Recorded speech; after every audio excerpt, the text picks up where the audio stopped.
জনগণকে ভয় পেলে রাজনীতি ছেড়ে দেন। রাজনীতি করতে সাহস লাগে। মাঠে ময়দানে যারা আন্দোলন করবে, বিরোধীর কথা বলবে, সংসদের বাইরে ভূমিকা রাখবে, এটাই গণতন্ত্রের সৌন্দর্য।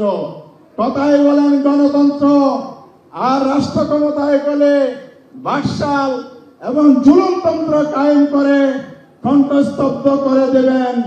এই জনগণকে ভয় পেয়ে রাজনীতি আবার অধিকারকে কেড়ে নেবেন, এটা জনগণ কোনোদিন মেনে নেবে না। সুতরাং আজকে আমরা বলতে চাই, বর্তমান সরকারের মেয়াদ শেষ, কয়েকটা মাস বাকি আছে। দ্বাদশ সংসদ নির্বাচন অনুষ্ঠিত হবে। আমাদের আন্দোলনের 10 দফার অন্যতম হচ্ছে কেয়ারটেকার সরকারের অধীনে নির্বাচন। 14 সালে কি নির্বাচন আপনারা করেছেন জাতি জানে, 18 সালের নির্বাচন জানে। এখন আপনারা যেই কারণে হোক, জনগণের চাপে, বিদেশের চাপে, যেই কারণে হোক, সুর পাল্টিয়েছেন। আজকে অনেক বক্তব্য হয়েছে।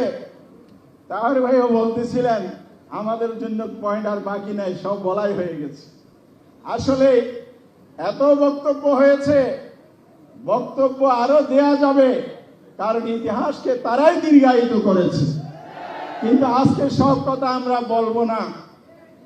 আজকে আমরা স্পষ্ট বলতে চাই, এই কথা ঠিক, আপনারা যে আমাদের অধিকার হরণ করছেন, সভা সমাবেশ করতে দিচ্ছেন না, আবার আজকে দিয়েছেন, 13 সালে দিয়েছিলেন 4 বছর পর, আবার 10 বছর পর 11 বছরের মাথায় দিয়েছেন। তাও পরিপূর্ণ অধিকার আমরা পাই নাই। আজকে হলের মধ্যে বন্দী করেছেন কেন?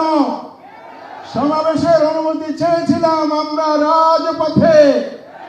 শাপলা চত্বরের পর আজকের এই ইঞ্জিনিয়ার ইনস্টিটিউটের সমাবেশে আমরা মিলিত হতে পেরেছি, আলহামদুলিল্লাহ। কেন? কি অপরাধে? জামাত ইসলামীর নামে সমাবেশ করা গেল না কেন? বাংলাদেশে কি আর কোন রাজনৈতিক দল সমাবেশ করে নাই? তাহলে আমরা করতে পারলাম না কেন? আমাদেরকে কেন করতে দেয়া হলো না? এটা কি আইনের শাসন না জুলুমতন্ত্র? এটা কি সুবিচার না অবিচার? এই অবিচার যারা করেছে, ইতিহাসের তারা কলঙ্ক লেপন করেছে। জামাত ইসলামের কোনো ক্ষতি হয়নি।